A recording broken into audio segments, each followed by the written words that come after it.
She was 19 years old, and her family had turned her out. She had no plan, no prospects, and $250 folded into a thin envelope. Just her grandfather's brass sextant wrapped in an old shirt and a train ticket west.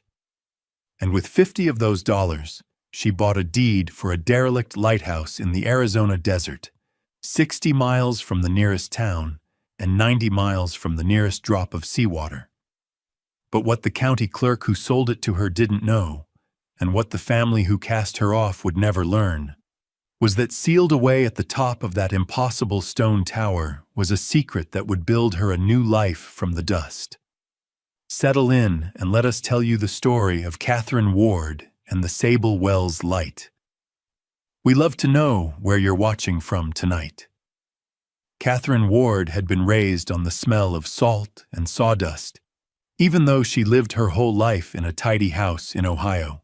Her mother, a gentle woman with a quiet laugh, had passed from influenza when Catherine was only 4, leaving a void that was soon filled, but never replaced, by a stepmother named Eleanor. Eleanor was a woman of sharp angles and quiet resentments, a woman who managed a household with the grim efficiency of a quartermaster, and who saw in Catherine only a daily reminder of her husband's first and perhaps truer love. Her father, a kind but distracted man lost in his ledgers and accounts, had allowed the household to be shaped by Eleanor's cold gravity. But for 11 years, Catherine had a refuge. Her maternal grandfather, Elias Vance, had come to live with them. He was a retired ship's carpenter, a man whose hands were maps of a life spent at sea, calloused and scarred, but capable of the most delicate work. He smelled of pine tar and pipe tobacco, and his voice was a low rumble like the turning of a capstan.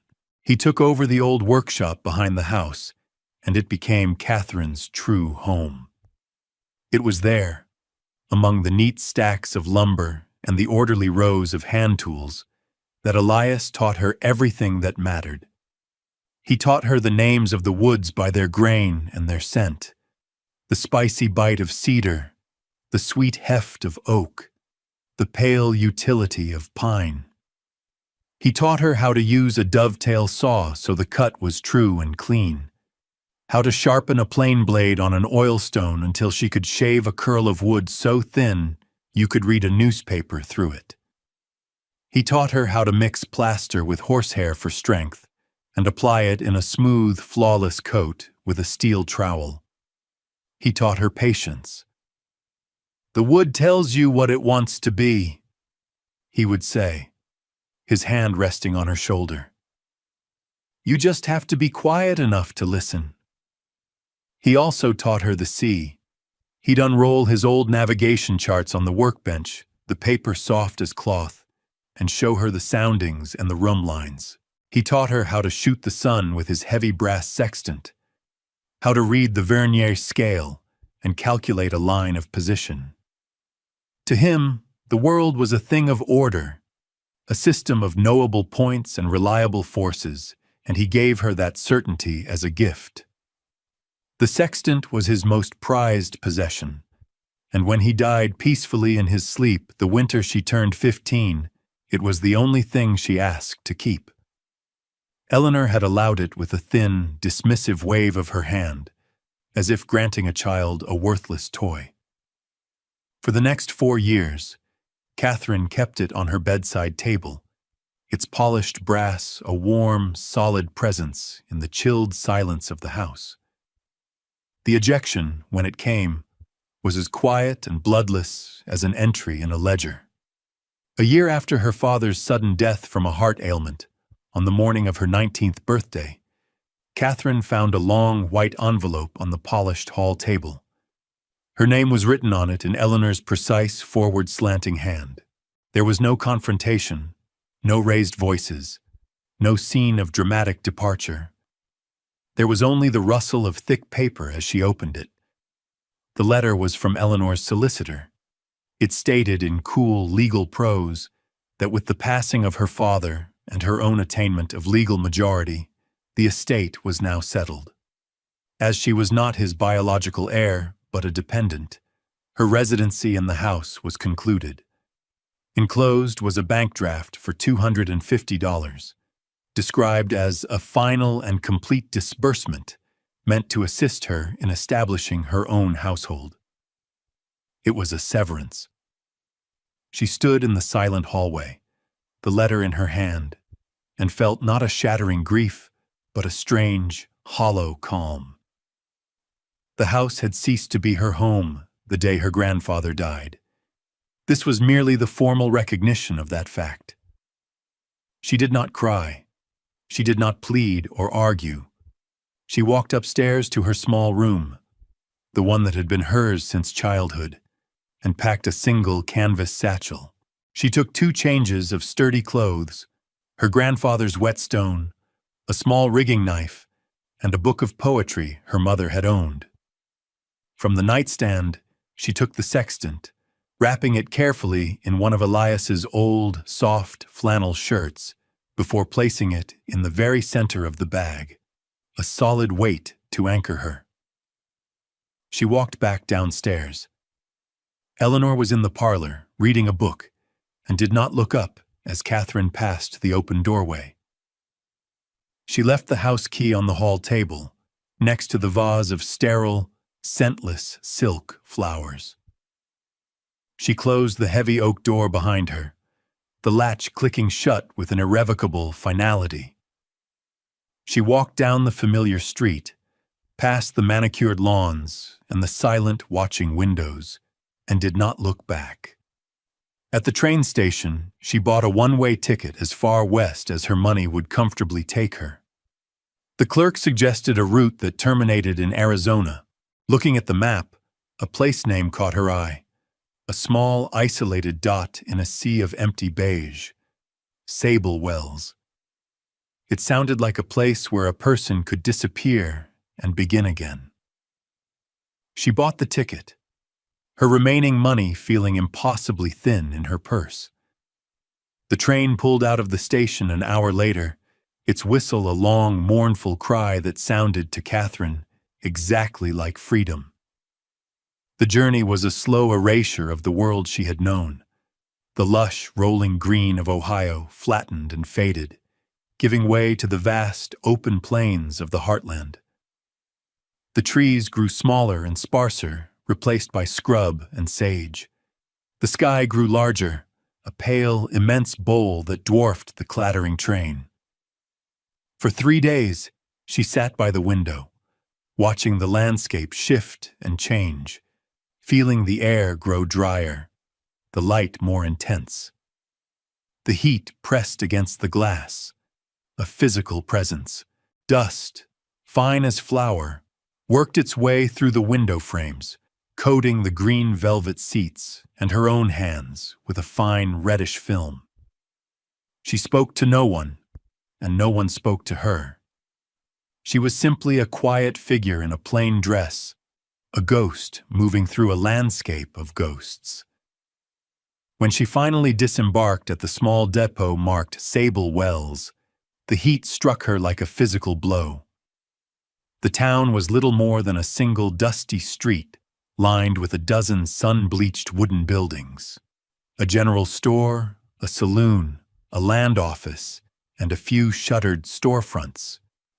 The air was still and silent, save for the hum of insects and the faint, rhythmic creak of a distant windmill. After securing a room in the town's only boarding house, a clean but threadbare establishment run by a tired-looking woman named Mrs. Gable, Catherine walked to the edge of town. There, on a low rise overlooking the immense, shimmering expanse of the desert, she saw it for the first time. It stood about a mile away, a stark, impossible silhouette against the bruised purple of the evening sky. A lighthouse. It was a perfect, classical structure, a tapering cylinder of pale stone rising 100 feet from the desert floor, capped with a glassed-in lamp room and a small widow's walk railing. It was absurd, a profound and lonely madness made real in stone and mortar. Yet, it wasn't pitiful. It looked defiant, stubborn, as if it had been built not in error, but as a deliberate challenge to the landscape itself. It drew her. The next morning, she walked to the county land office. The clerk, a balding man named Mr.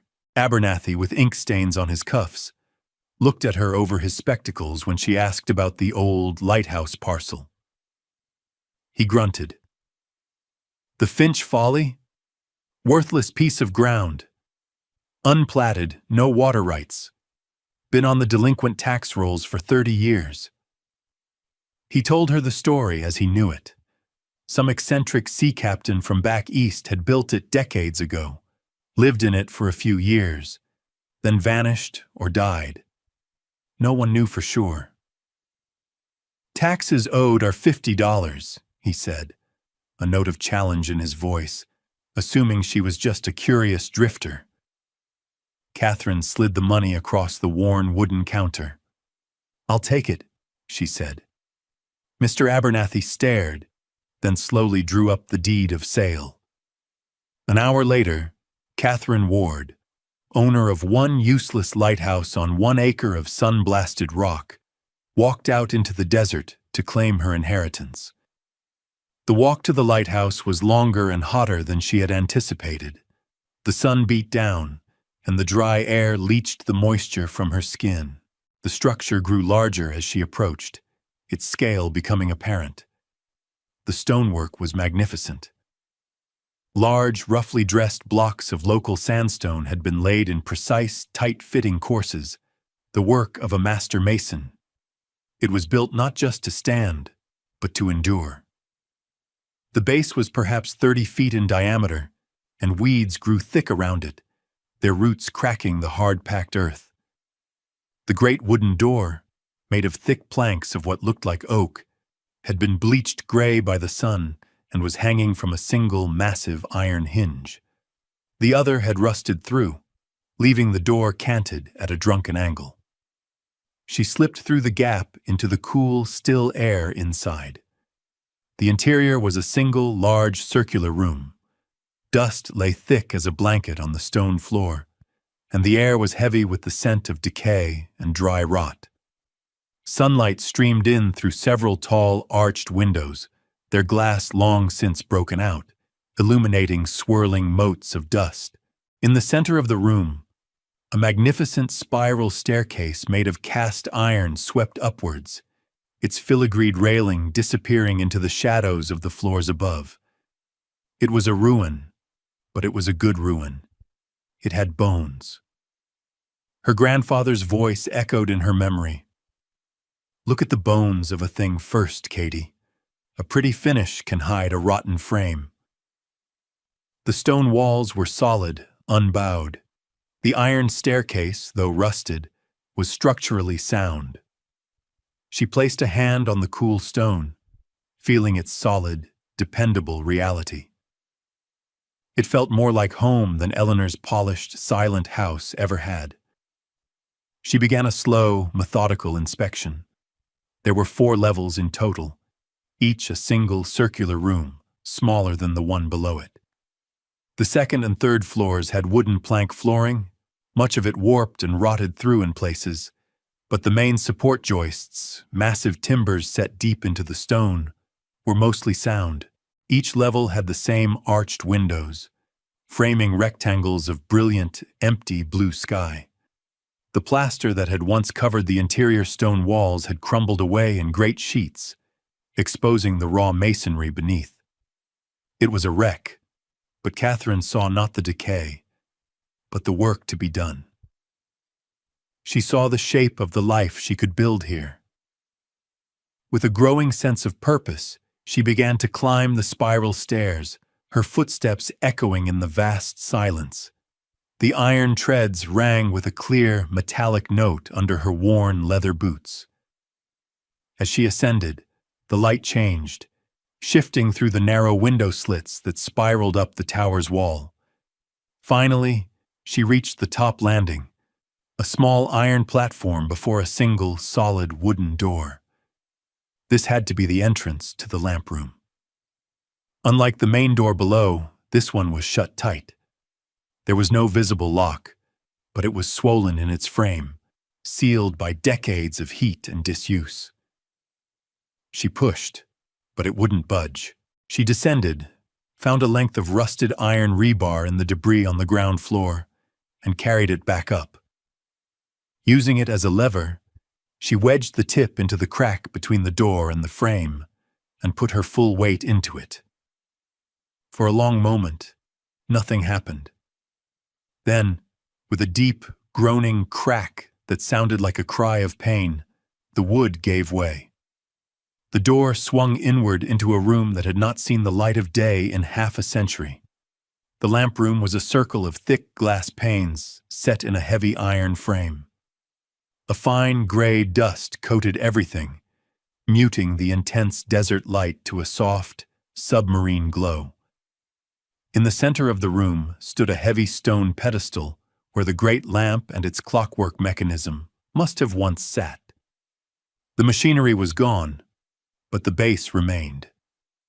And there, tucked against the curved wall beneath the windows, was a heavy, brass-bound sea chest made of dark, oiled oak. It was not locked. Her heart pounding with a slow, heavy rhythm, Catherine knelt and lifted the heavy lid. The air that rose from it was not the scent of dust and decay, but of cedar, salt, and old paper. Inside, nestled in neatly folded oilcloth, was a collection of rolled navigation charts, a thick, leather-bound logbook, a brass chronometer, and a small, heavy canvas bag tied with a sailor's knot. She untied the bag and poured its contents into her palm. 20 heavy gold coins, each a $20 double eagle. $400. A fortune that changed everything in an instant. Beneath the coins lay one final item, a thick envelope of yellowed paper, sealed with a blob of dark red wax stamped with the impression of an anchor. In a neat, deliberate script, it was addressed, "To the one who comes after." Her hands trembling slightly, she broke the seal. The letter inside was written on several pages of heavy, watermarked paper. The ink was faded but perfectly legible. "My name is Captain Alistair Finch," it began. "I laid the first stone of this lighthouse in the year 1887, and I write this entry in the year 1892, as I prepare to depart. If you are reading this, it means you had the tenacity to climb the stairs and the strength to open the door. It means this place has found its next keeper, and for that, I am grateful." Catherine read on, captivated by the steady, careful prose. Captain Finch told his story. He had been a master of a clipper ship in the China trade, a man who had spent 30 years of his life on the sea. He had married a woman named Isabel, and they had a daughter, Clara. On a return voyage from Macau, a fever had swept through the port of San Francisco where they had docked. It took both his wife and his child within a week. The sea, which had given him his livelihood and his identity, had delivered him to the place that took everything he loved. Broken, he sold his ship and his commission and traveled inland, as far from the sight and sound of the ocean as he could get. He bought this piece of land because the vast, silent expanse of the desert reminded him of the sea, but a sea at peace, a sea without memory or hunger. He built the lighthouse himself, with the help of 2 local stonemasons, as an act of penance and remembrance. "Some men build tombs," he wrote. "I built a light. I could not bear the thought of another darkness. I would stand here at night, in this room, and imagine a great sea stretching to the horizon. I would tend a light for a ship that would never come, for a harbor that did not exist. It was a comfort to me." He explained that he was now an old man, and his time was running out. He was leaving to find a place to die, a final voyage. "The money is what remains of my savings. Use it to make this place sound again. The charts are of my voyages. The logbook is the story of this tower's construction. They are all I have left. I leave them to you. A house is just stone and wood, but a home is a place that is tended. Tend the light, whoever you are. Keep a watch against the dark. I hope you find your own safe harbor here. He had signed it simply. A. Finch, Master.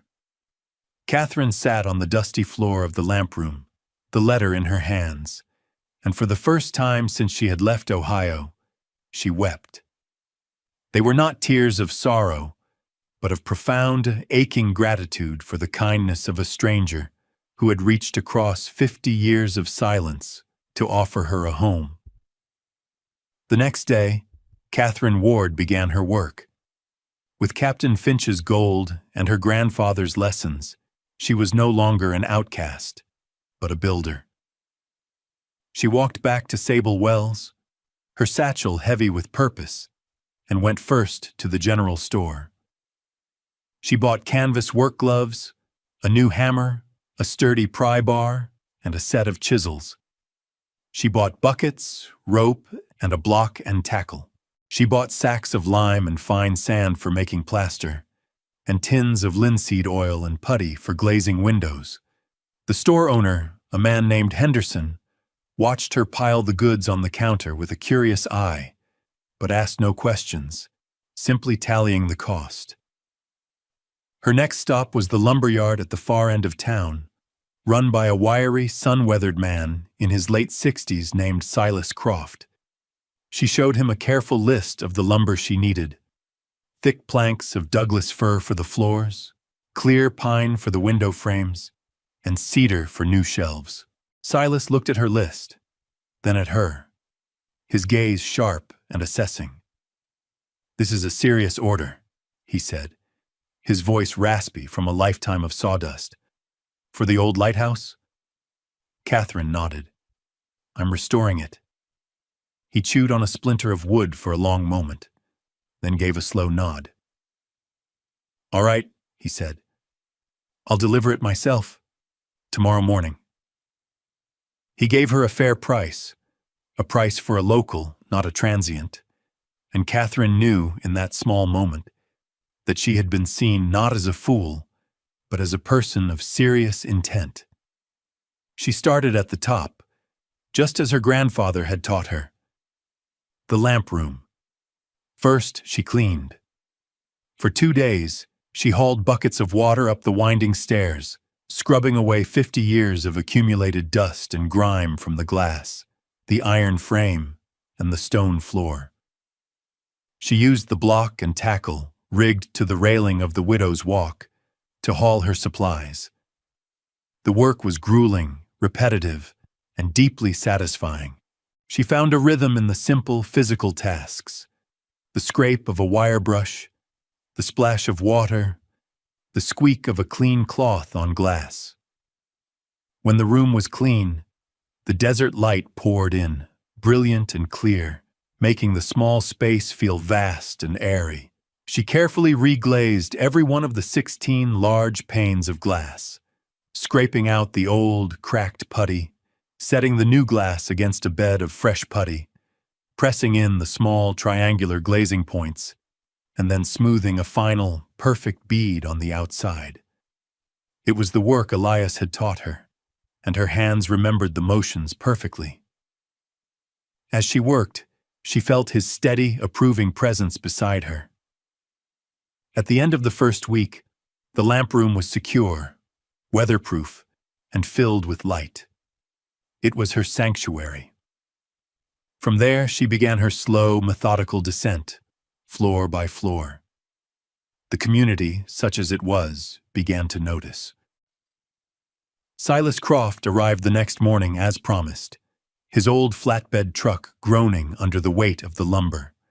He helped her unload it, stacking it neatly inside the ground floor room. He had also brought a large stoneware jug of cold water, which he left on a crate. "Sun's a killer out here," was all he said before driving off in a cloud of dust. A few days later, a woman named Maria Esposito, who ran the small cafe in town, appeared at the base of the lighthouse around dusk. She carried a basket covered with a checkered cloth. "I saw the light in your window," she said, her smile warm and genuine. "I thought you might be hungry." Inside the basket was a bowl of hot beef stew, a thick slice of fresh cornbread, and a jar of peaches. From that day on, Maria came every other evening, bringing food and news from town. They would sit on the new wooden step Catherine had built, eating as the sun set, painting the desert in shades of orange and rose. Maria never asked about Catherine's past. She simply accepted her presence, her work, as a fact. One afternoon, as she was struggling to pry the rotted floorboards up on the third level, a man rode up on a horse. He was broad-shouldered, and his hands were stained with soot. He introduced himself as Jacob Hale, the town blacksmith. "Saw you were trying to fix this place up," he said, gesturing with his chin at the canted front door. "That hinge needs a forge, not a pry bar." The next day, he returned with his portable forge and anvil in a wagon. He spent the entire day at the lighthouse, heating, hammering, and shaping a new set of magnificent strap hinges, perfect replicas of the originals. He showed Catherine how the old iron had been folded and forge-welded, explaining the craft with a quiet pride. When he was done, he helped her rehang the massive door. It swung open and closed with a smooth, silent grace, and latched with a satisfying, solid thud. When Catherine tried to pay him, he waved her money away. "Good work is its own pay," he said. "It's good to see this place being cared for." Through these quiet, practical acts of generosity, Catherine felt herself being woven into the fabric of Sable Wells. She was no longer the strange girl who bought the folly. She was Catherine, the one who was fixing the lighthouse. Slowly, painstakingly, the lighthouse transformed from a ruin into a home. After securing the floors, she turned to the walls. She spent weeks mixing plaster in a large wooden trough, the lime and sand and horsehair blending into a smooth, heavy paste. Using a hawk and trowel, she applied it to the rough stone walls, working in long, even strokes, just as Elias had taught her. The circular rooms, once dark and crumbling, became bright and clean, the smooth white plaster reflecting the desert light. She built furniture from the leftover lumber, a sturdy table, a simple bed frame, long shelves for her few possessions, and for Captain Finch's charts and logbook.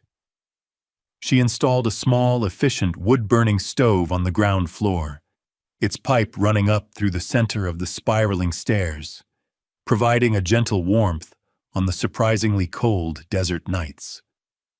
The ground floor became her kitchen and workshop, the second floor her living space, and the third, her bedroom.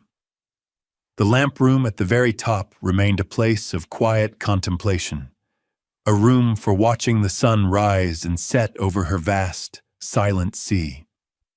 Her life settled into a new rhythm, governed by the sun and the seasons. She rose at dawn, the first light painting the eastern mountains.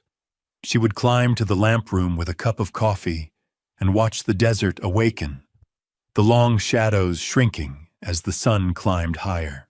Her days were filled with work, not the frantic labor of initial repair, but the slower, more considered work of homemaking.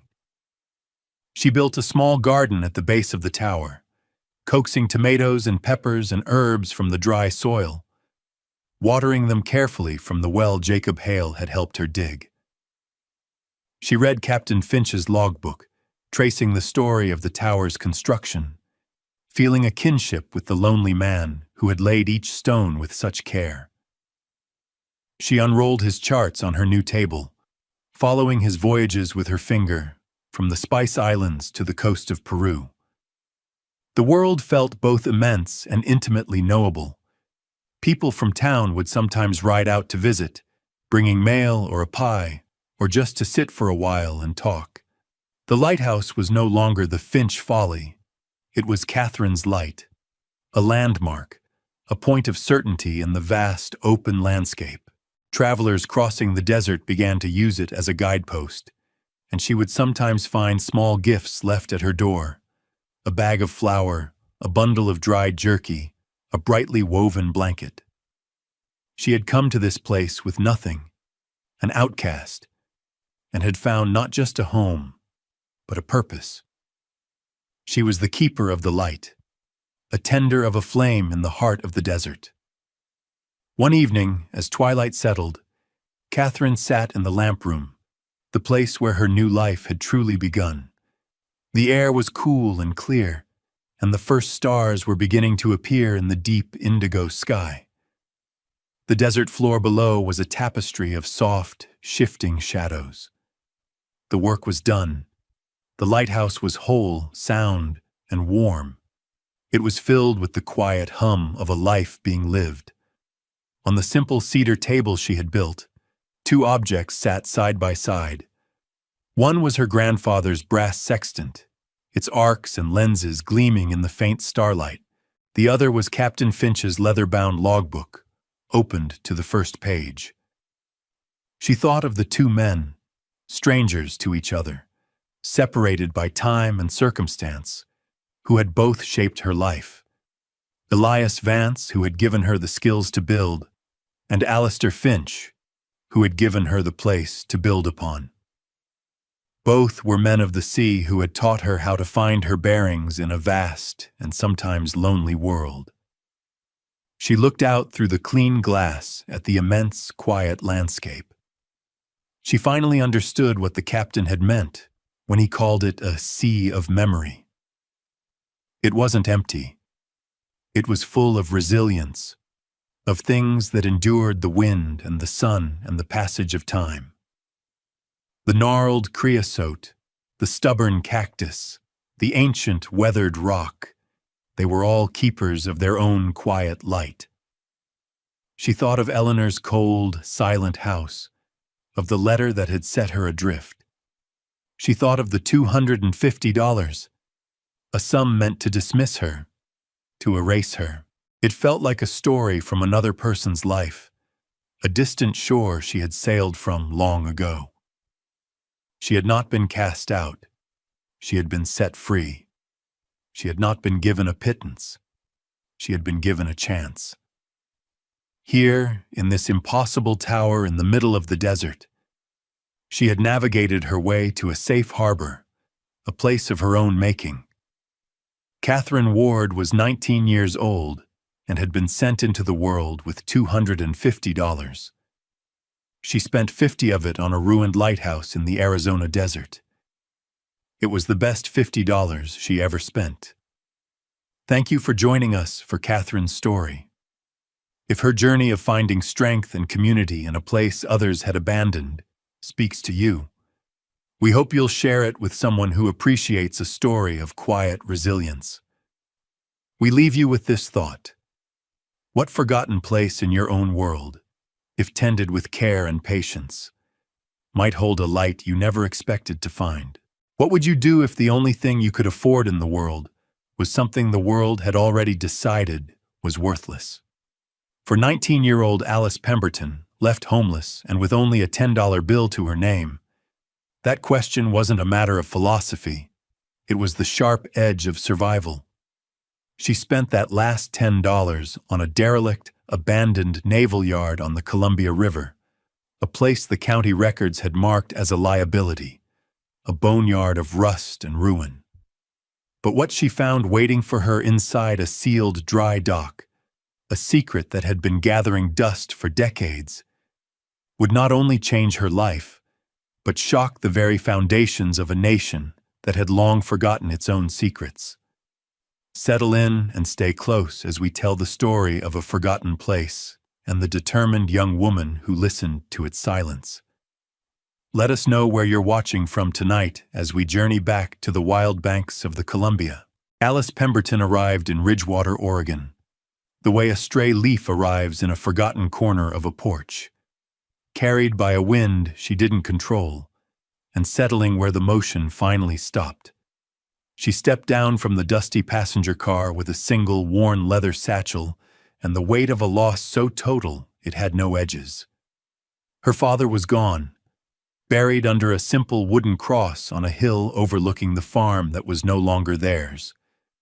The bank had taken it all: the fields, the house, the barn her great-grandfather had raised. All that remained of her old life was the too large wool coat on her back, her father's last possession, and an old, gray-muzzled mule named Jedediah tied to a post near the station, his weary eyes blinking in the unfamiliar light. At 19, she possessed the quiet, weathered stillness of someone much older, someone who had learned that protest was a luxury and silence was a shield. She had come to Ridgewater for the simple reason that the train ticket here had cost $2 less than a ticket anywhere else. It was the end of the line. For the first week, she existed in the margins of the town. She made a deal with the liveryman, a stooped fellow named Gus, to muck out the stalls in exchange for a bed of hay in the loft, a place that smelled of horses and dry clover, a scent so close to home it was a fresh kind of pain each night. Jedediah earned his keep as well, hauling feed sacks from the general store. Alice spoke little, and the townspeople spoke of her in whispers. They saw a girl hollowed out by grief, another piece of driftwood washed up on their shore. They were not unkind, but they kept their distance, as people do from the unfortunate, as if poverty were a contagion. She ate her meals, usually a heel of bread and some cheese, sitting on a riverside stump, watching the immense, silent power of the Columbia River slide toward the sea. The river didn't care who she was or what she'd lost. Its indifference was a strange sort of comfort. It was during one of her walks through the small, dusty town that she saw the notice tacked to the board outside the county clerk's office. It was a list of properties to be auctioned for back taxes. Most were small, forgotten lots, but one entry at the very bottom of the page caught her eye, written in a dismissive scrawl. Lot 17. Federal Naval Yard, 12 acres, riverfront. Condemned structures, sold as is. Minimum bid, $10. A seed of a thought, desperate and wild, began to sprout in the barren ground of her heart. The county auction was held in the back room of the saloon, a space that smelled of stale beer and desperation. The room was sparsely populated with a few local ranchers looking to expand their grazing lands, and the ever-present figure of Silas Croft, a man who had bought up half the county with a combination of shrewdness and intimidation. He sat near the front, his bulk overflowing his chair, a fat cigar clenched in his teeth. The auctioneer, a tired man named Mr. Davies, rattled through the first few lots with a practiced monotony. When he got to Lot 17, he sighed, as if burdened by the very mention of it. "All right, folks. Last one. The old Federal Naval Yard. 12 acres on the water. Structures are condemned, unstable. Property's got a sealed dry dock building. County takes no responsibility. We're selling the deed, not the liability." He looked out over the small crowd. "We'll open the bidding at $10. A low chuckle rippled through the room. Silas Croft let out a loud, contemptuous snort. "You'd have to pay a man $100 to haul that junk away, Davies," he boomed, to the amusement of the other men. The auctioneer's face didn't change. He waited, the silence stretched. Alice, standing in the back of the room, felt her heart hammering against her ribs. It was all the money she had left in the world, folded into a small, tight square in her pocket. It was foolish. It was insane. It was the only thing she could do. Her voice, when it came out, was barely a whisper, thin and reedy in the heavy silence. $10? Every head in the room turned to look at her. Silas Croft swiveled in his chair, a look of pure disbelief on his face, which quickly curdled into a mocking grin. "Well, I'll be," he said, loud enough for everyone to hear. "The little orphan wants to buy a boneyard." The men laughed with him. Alice's face burned, but she held her ground, her gaze fixed on the auctioneer. She did not look at Croft. She would not give him the satisfaction. Mr. Davies looked at her, then around the room. "I have a bid of $10 for lot 17. Do I hear 15? He was met with more snickering. He didn't wait long. Going once, going twice. He looked at Croft, who just shook his head, still smiling. "Sold," Mr. Davies said, his gavel cracking against the wooden podium with a sound of finality. "To the young lady in the back for $10. She walked to the front, conscious of every eye on her, and carefully unfolded her last $10 bill, placing it on the table. It was worn and soft from years of use. Mr. Davies pushed a brittle yellow deed toward her. Her name, Alice Pemberton, was written in fresh ink. It felt both impossibly heavy and utterly meaningless. Outside, Jedediah waited patiently, his breath misting in the cool morning air, a silent witness to the moment she had traded all she had for all she had left. A piece of paper for a patch of rust. What could a 19-year-old girl, alone in the world, possibly do with a derelict naval yard? What forgotten secret was rusting away inside that sealed dock, dismissed by everyone as worthless junk? Let us know in the comments what you think she'll find inside that mysterious building. Now, settle back in, because her journey was only just beginning, and the yard had been waiting a very long time. The news of Alice's purchase traveled through Ridgewater with the speed of gossip in a town with little else to talk about. She became a local curiosity, a cautionary tale whispered over fence posts and store counters. "The Pemberton girl," they'd murmur as she walked by, her gaze fixed on the dusty ground before her. "Bought the boneyard." The children would sometimes follow her for a little ways, daring each other to get closer, as if her foolishness might be catching. She ignored them all, her silence a wall they could not penetrate. The mockery became more direct when Silas Croft cornered her outside the general store. He blocked her path, his shadow falling over her like a physical weight. He smelled of expensive cigars and cheap superiority. "I heard what you did," he said, his voice a low rumble of condescension. "That was a fool's purchase, girl. That place is a death trap. The ground is soured, and the buildings are ready to fall if you so much as sneeze on them." He pulled a silver dollar from his waistcoat. "I'll give you $1 for the deed. Save you the trouble of getting yourself killed out there."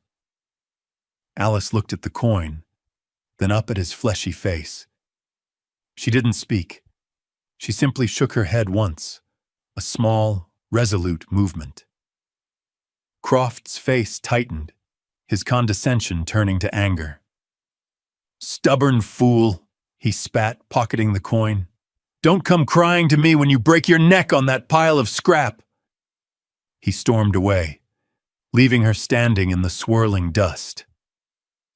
Later that day, as she was buying a length of rope and a few nails, practical things for a life that was about to become profoundly impractical, a strange encounter broke through her isolation. An old woman named Alara, who lived in a small cabin at the edge of town and was regarded by most as half-mad, approached her. Alara's face was a roadmap of wrinkles, and her eyes were a pale, piercing blue. She didn't offer greetings or pleasantries. She simply looked down at Alice's hands, which were already calloused and strong from a life of farm work. "Good hands," the old woman said, her voice dry as autumn leaves. Then she looked directly into Alice's eyes. "Some vessels are built to carry more than cargo," she said, each word delivered with a strange, formal weight. "They carry a promise." Without another word, Ilara turned and shuffled away, leaving Alice standing by the nail barrel, the cryptic words hanging in the air. A promise? The only promise Alice felt was the promise of a cold winter and a hard life. And yet, the words stuck in her mind, a splinter of mystery she couldn't quite dislodge. The town's collective judgment was a heavy cloak. She felt their pity and their scorn, and it solidified her resolve. This yard, this worthless, dangerous, forgotten place, was hers. It was the only thing in the entire world that belonged to her. In her satchel was a letter from Thomas, the young blacksmith she'd grown up with, the closest thing she had to a friend. He had enclosed $2 and begged her to use it for a ticket home. But there was no home to go back to. There was only forward, into the unknown. That evening, as the sun began to dip below the horizon, casting long, menacing shadows across the land, she loaded her few belongings onto Jedediah's sturdy back. She tied the new rope to his halter, and with a last look at the town that had already written her off, she started the long walk toward her new property, a place she had never seen, a place everyone had warned her was a grave. The walk to the naval yard took her out of Ridgewater and along the winding, muddy bank of the Columbia. The path, once a service road, was now little more than a deer trail, choked with alder and thistle. The air grew cooler, thick with the scent of damp earth, decaying leaves, and the vast metallic tang of the river itself. The sun bled out behind the western hills, painting the sky in bruised shades of purple and orange. By the time she saw the silhouette of the yard against the fading light, dusk was settling into a deep, starless twilight. It was a skeleton. That was her first thought. The skeletons of cranes reached for the sky like rusted iron claws. The skeletons of workshops and sheds leaned against one another for support, their roofs gaping open to the heavens, and dominating it all, squat and immense, was the dry dock. It was a monstrous building, a great wooden leviathan sheathed in corrugated iron, its massive main doors chained and padlocked, sealed against the world. The sheer scale of the decay was overwhelming. It was worse than she had imagined. It was worse than Silas Croft had described. A wave of cold, hard despair washed over her, the first real crack in the stoic armor she had worn since her father's death. What had she done? She had traded her last dollars, her last hope, for a tomb. She leaned her forehead against Jedediah's warm, solid flank, burying her face in his coarse, gray mane, and for a moment she allowed her shoulders to shake with a single, silent sob. The old mule didn't move. He simply stood, a steady, breathing anchor in her sea of regret, and nudged her gently with his soft nose. There was no getting into any of the buildings that night. The doors were either rusted shut or boarded over. She found a relatively sheltered spot in the lee of the great dry dock building and set about making a camp. She gathered driftwood from the riverbank and, using the flint and steel her father had taught her to use, coaxed a small, sputtering fire to life. The flames pushed back the oppressive darkness, but seemed to make the surrounding shadows deeper and more active. She ate the last of her bread, watching the black water of the river slide silently by. The silence here was different from the silence of the farm. It was a heavy, industrial silence, haunted by the ghosts of forgotten labor, punctuated by the groan of rusting metal in the rising wind and the distant cry of a nightbird. She wrapped herself in her one thin blanket, the cold ground already seeping through, and fell into a fitful, exhausted sleep. Sometime in the deepest part of the night, she was startled awake. She sat bolt upright, her heart pounding. It was a sound, or rather a feeling, a low, resonant hum that seemed to vibrate up from the very ground beneath her. It came from inside the massive dry dock. It lasted only for a few seconds, a deep thrum that was more felt than heard, and then it was gone, leaving only the whisper of the wind. She told herself it was just the river's current, or the old building settling. But the feeling of it, a strange and impossible pulse in the heart of the ruin, lingered in the cold night air. In the pale, misty light of dawn, the yard looked even more desolate. Alice began a systematic exploration, her practical farm girl nature taking over. The workshops were filled with debris, their floors littered with tools that had been left where they were dropped decades ago, now fused by rust into abstract sculptures of decay. Weeds grew thick and green through the rotting floorboards. Everything of value had been stripped long ago, leaving only the heavy, immovable, and worthless. She spent most of the morning circling the dry dock, the source of the strange nocturnal vibration. It was an enormous structure, built of massive old-growth fir beams and clad in rusting iron sheets. The main doors were secured with a padlock the size of her fist, its surface a solid cake of orange rust. There were no windows, no other visible entrances. It was a fortress, a tomb designed to keep the world out, or perhaps to keep something in. As she ran her hand along the weathered wooden planks near the foundation, her fingers brushed against something that didn't belong. A section of wood, about 2 feet square, felt different. It was smoother than the surrounding timber, the grain running in a different direction. It was a patch, an incredibly skillful one, set so perfectly flush that it was almost invisible. It was low to the ground, half hidden by a thick growth of thistle and burdock, her brow furrowed. Why would anyone go to the trouble of so expertly patching a building that had been condemned and abandoned? It was then that Jedediah, who had been placidly tearing at a patch of tough grass nearby, ambled over. He lowered his great gentle head and sniffed intently at that exact spot on the wall. He blew a soft puff of air from his nostrils, then nudged the patch with his nose. He let out a low, soft nicker, a sound he usually reserved for when he found a sweet apple. He nudged the wood again, more insistently this time, looking back at Alice with his intelligent dark eyes as if to say, "Here, look here." Trusting the old mule's instincts, Alice knelt in the damp grass, pushing aside the thistles. She examined the edges of the patch more closely. The seam was almost perfect. She pressed her ear against the wood, the rough grain scratching her cheek. The world went quiet, muted by the thick timber. She heard only the sound of her own breathing and the distant rush of the river.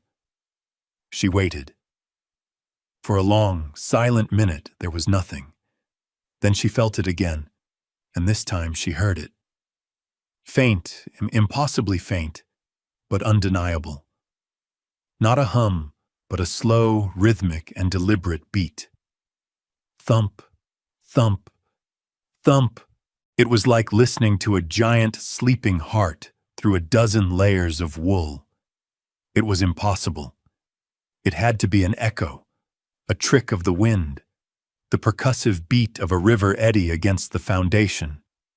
But it felt too regular, too organic. She pulled back, a shiver running down her spine that had nothing to do with the morning chill. She didn't try to open it, not yet. The discovery was too strange, too unsettling. She spent the rest of the day in a flurry of practical activity, clearing a space in one of the smaller, partially collapsed sheds, to create a more permanent shelter. But her mind was not on her work. Her eyes kept returning to the silent, monolithic wall of the dry dock and the impossible, secret heartbeat it held within. The days that followed fell into a simple, grueling rhythm. Wake at dawn. Fetch water from a rusty but still functional well pump she'd managed to free up. Work until dusk. Sleep.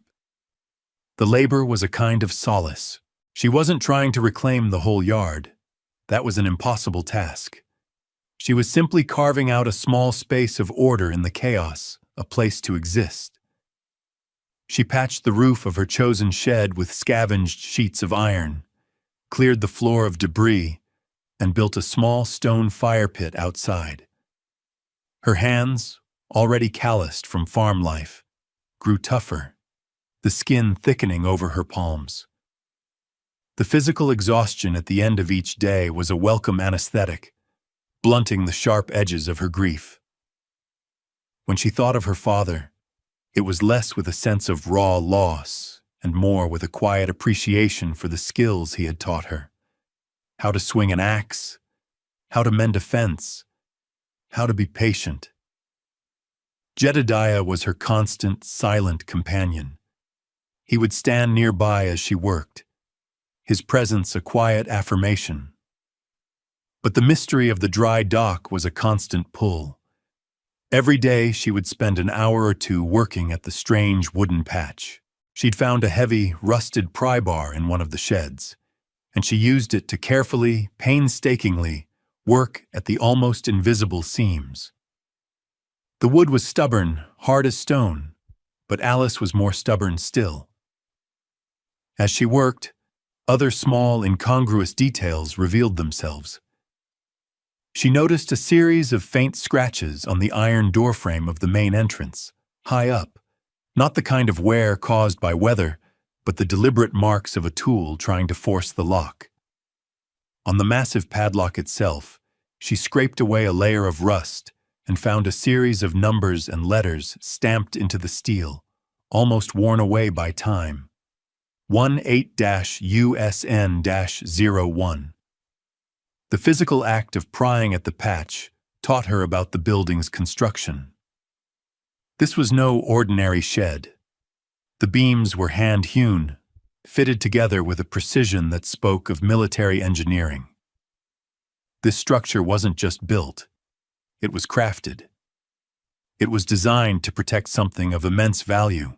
One afternoon, the smell of the old fir wood, released by her prying, triggered a vivid memory. She was a little girl in her father's workshop.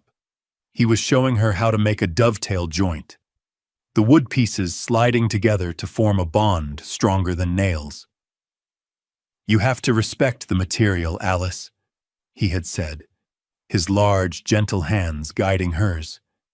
"It'll tell you its secrets if you listen with your hands." The memory renewed her determination.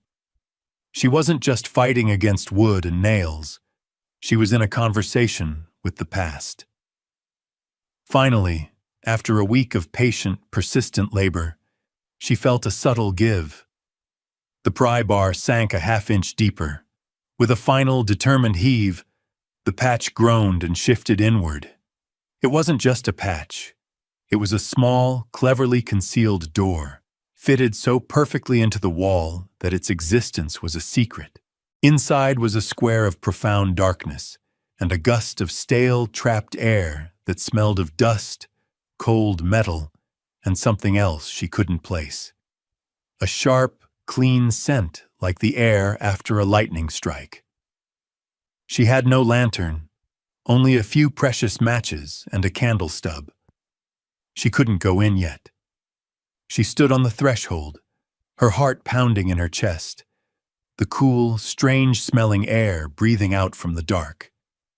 The slow, rhythmic thumping from within seemed a little louder now, a steady, patient pulse calling to her from the blackness. The next morning, she returned, her resolve hardened by a night of restless anticipation. She carried a single candle stub shielded from the breeze inside a tin can with holes punched in its sides. Taking a deep, steadying breath, she squeezed her slender frame through the narrow opening. The darkness inside was absolute, a physical presence that seemed to press in on her. The air was cold, still, and heavy with the weight of years. She fumbled with her flint and steel, her knuckles scraping against the rough wood. A spark caught, and she lit the candle's wick. A small, brave flame flickered to life, pushing back the immense gloom. She was in a cavern, a vast, cathedral-like space that dwarfed her small light, and in the center of it, resting in a massive wooden cradle, was a ship. At least it was the hull of a ship. It was long and sleek and utterly alien. It was not made of wood. The flickering candlelight glinted off a surface of smooth, dark metal, a matte gray steel that seemed to drink the light. It had no masts, no rigging, no place for sails or a smokestack. Its shape was low and predatory, like some great river pike, utterly unlike any riverboat, coastal trader, or naval vessel she had ever seen or imagined. This couldn't be right. A steel ship of this design, here, in this forgotten yard on the banks of the Columbia. The sheer audacity of it was breathtaking. It was unfinished. Sections of the deck were open, revealing a complex ribcage of steel beams. But the hull itself, the vessel's essential form, was complete. It filled the dry dock, a silent, sleeping giant. The slow, rhythmic thumping was much clearer in here, the sound echoing softly in the vast space. It was undeniably coming from the vessel itself. Timidly, she approached it, her homemade lantern casting long, dancing shadows across the cold steel plates. She reached out a trembling hand and laid it flat against the hull. It was not cold, as she expected metal to be. It was faintly, almost imperceptibly, warm. And through the palm of her hand, she could feel the vibration, the steady, living pulse, thump, thump, thump. Awe and a creeping sense of dread warred within her. She began to walk the length of the hull, her small light a fragile beacon in the immense darkness. Near the stern, she found a small, circular access panel, no bigger than a dinner plate, that had been left slightly ajar. Peering inside, her candlelight revealed a bewildering tangle of thick copper wiring, brass fittings, and strange, delicate glass bulbs filled with intricate filaments. It was machinery far beyond her comprehension, more like the workings of a giant clock than a ship. Tucked into a leather pouch hanging from a hook just inside the opening was a thick, sealed oilskin packet. Her hands, slick with a nervous sweat, trembled as she worked it free. Carefully, she broke the brittle wax seal on the packet. Inside was a tightly rolled sheaf of blueprints and a letter, its own seal, bearing the emblem of the United States Department of the Navy still intact. She carried her discovery over to a clear patch of dusty floor and carefully unrolled the blueprints. The document was covered in precise, elegant script and complex diagrams. At the top, in bold letters, was the title, Project Archimedes, Submersible Vessel Number 1. The letter was a formal commission, dated nearly 2 decades prior, ordering the secret construction of a prototype underwater boat for coastal defense. The rhythmic sound, the document explained, was a revolutionary long-duration galvanic pile, an experimental battery designed to power the vessel's electric motor, a galvanic heart that was, impossibly, still holding a faint charge after all these years. This wasn't just an abandoned naval yard. It was a secret government laboratory. This vessel wasn't just a ship. It was a dream of the future, abandoned and forgotten by the world. She looked from the blueprints to the impossible silent ghost in the dark. Ilara's strange words echoed in her mind. Some vessels are built to carry more than cargo. They carry a promise. This was the promise, and she, Alice Pemberton, a homeless girl with nothing to her name, was now its keeper. Just then, a low rumble of thunder sounded in the distance, and the wind began to howl, rattling the old iron roof of the dry dock. A storm was coming. The storm broke over the Columbia River with a sudden, violent fury. The sky turned a bruised, angry gray, and the wind tore at the derelict buildings of the yard, peeling away sheets of rusted iron with a sound like a scream. Rain came down, not in drops, but in solid, wind-driven sheets that turned the ground to mud in minutes.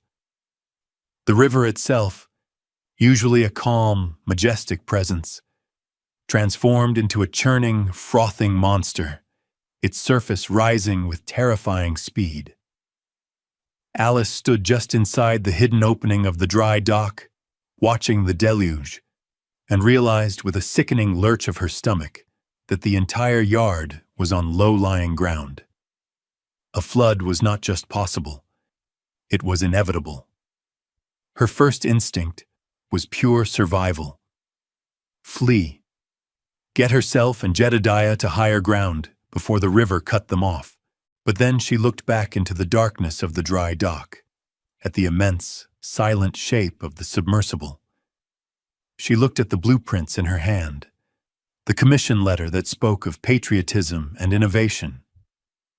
This wasn't just a collection of metal plates and strange machinery anymore. It was a legacy. It was a piece of history, a forgotten dream that had been entrusted to her. To abandon it now would feel like the worst kind of betrayal, like abandoning her father's memory all over again. In that moment, she made her choice. She would stay. She would protect it.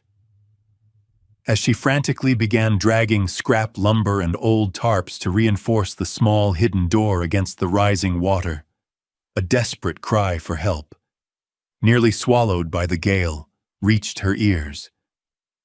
Peering out into the maelstrom, she saw it. A small farm wagon, its back wheel shattered, stranded just outside the yard's crumbling fence. A man, a woman, and a small bundled shape were huddled against the useless wagon as the water swirled around their ankles. Without a second thought for her own safety, Alice ran out into the storm. The man, his face a mask of desperation, explained their wagon had hit a washed-out patch of road.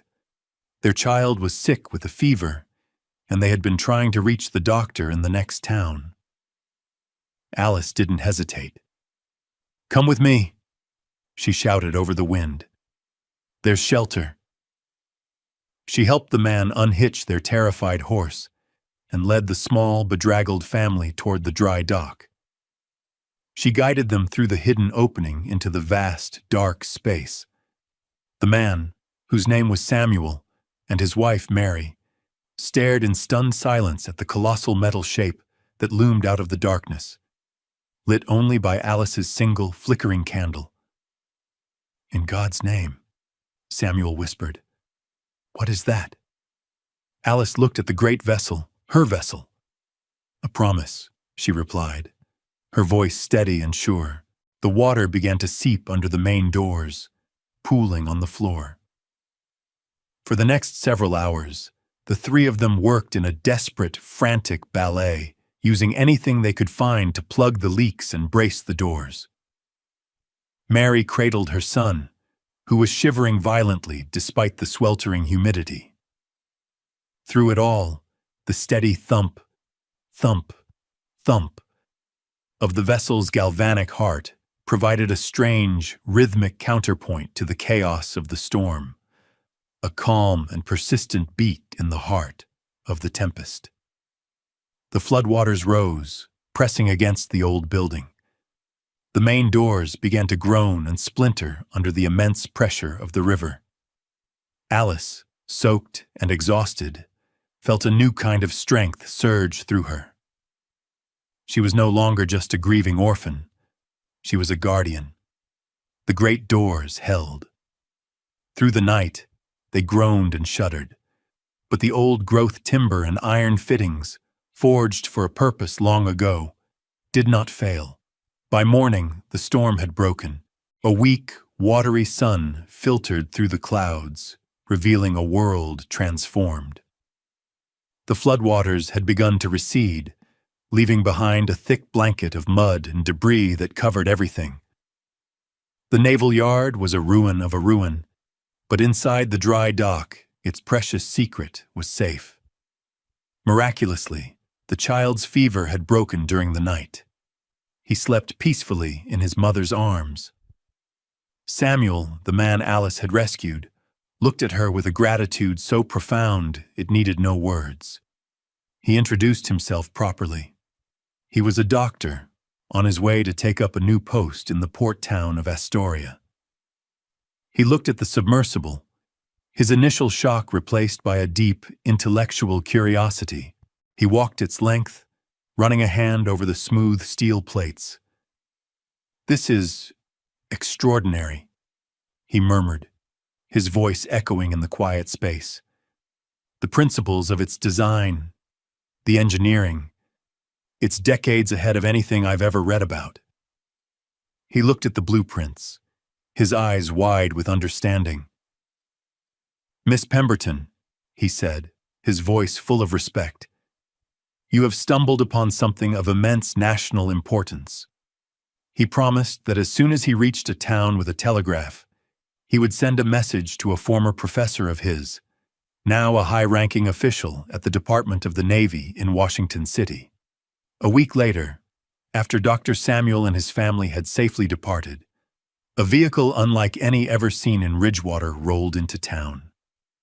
It was not a dusty farm wagon, but a polished black government carriage, drawn by two perfectly matched horses. Two men in dark, well-fitting suits stepped out, their city shoes looking alien on the dusty street. They asked for the location of the old naval yard and the whereabouts of a Miss Alice Pemberton. Alice, alerted by a breathless boy from town, met them at the gate. One was a stern-looking naval officer, the other a younger man with the keen, intelligent eyes of an engineer. They carried a copy of Dr. Samuel's telegram. Alice said nothing, simply leading them to the dry dock and through the hidden door. The two men stopped dead, their mouths agape. They stood in silence for a long time, their own powerful lanterns playing over the sleek, powerful lines of the submersible. The engineer unfurled his own set of documents, comparing them to the vessel, muttering to himself about galvanic engines and variable ballast tanks. The officer, Commander Davies, read the commission letter Alice gave him, his expression one of profound awe. "Project Archimedes," he said, his voice hushed. "We thought it was a myth, a legend from the old department. The primary records were lost in a fire years ago." Silas Croft, having heard of the important visitors, had ridden out to the yard, a smug look on his face, clearly expecting to witness Alice's eviction. He arrived just in time to see her standing not as a trespasser, but as a proprietor, deep in conversation with the naval officers. He overheard Commander Davies discussing the government's intention to buy back the land and the vessel for a sum that made Croft's greedy eyes widen in disbelief. He heard the officer offer Alice a formal, salaried position as the project's civilian caretaker, citing her uncommon courage and stewardship. Croft looked from the impossible ship to the quiet, dignified young woman who now held the attention of powerful men. He, who had mocked her, who had called her a fool, was nothing more than a spectator to her triumph. Without a word, he turned his horse and rode slowly back to town, a man profoundly and silently humbled. The whispers in Ridgewater changed that day. They were no longer whispers of pity or scorn, but of wonder. The Pemberton girl, the fool who bought a boneyard, was a fool no longer. A month passed. The The naval yard was no longer a place of decay and silence. It was alive with the quiet, purposeful hum of activity. A team of naval engineers and shipwrights, sent from the east, worked carefully to stabilize the derelict buildings and prepare the submersible for its long journey. They had christened it the Promise, in honor of the word Alice had used to describe it to the rescued doctor. Alice herself stood on the riverbank at sunset, the golden hour light glinting off the water and painting the sky in soft hues of rose and gold. Jedediah stood beside her, his favorite position, with his heavy, gentle head resting on her shoulder. The town of Ridgewater, in a collective act of apology and admiration, had offered her the deed to a small, clean house on a quiet street. She had politely declined. She preferred her small, repaired shed here at the yard, near the river and the vessel that had changed her life. She belonged to this place now. Commander Davies, a kind, formal man who had become a respectful friend, walked up to stand beside her. "You've become quite the local hero, Miss Pemberton," he said gently. "The papers back east are already writing about the Columbia River discovery. They say you saved a vital piece of America's future." Alice watched the engineers securing a new harness around the great steel hull. She looked down at her own hands, the calluses thick and smooth, the hands of a worker, a farmer, a caretaker. She thought of her father, of the farm she had lost, of the single worn $10 bill that had represented the end of one life and the beginning of another. "I didn't save a machine, Commander," she said quietly, her voice carrying the simple weight of truth. "I just learned to listen to what everyone else had thrown away." This was her apotheosis, not in the praise of newspapers or the gratitude of the government, but in this quiet, certain knowledge.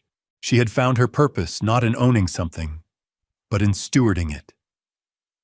She was no longer a girl defined by what she had lost. She was a woman defined by what she had found. The future was a vast, unknown territory, but for the first time in a long time, it felt like hers to explore. She was no longer homeless. She was home. Thank you for staying with us for this story of quiet courage to the very end. It's a powerful reminder that sometimes the greatest value is hidden, not in what is shiny and new, but in what has been forgotten, waiting patiently for someone with the heart to see it. If you were moved by Alice Pemberton's remarkable journey, please show your support by giving this story a like and subscribing to our channel for more tales of lost history and the incredible people who bring it back to light. We'll see you next time.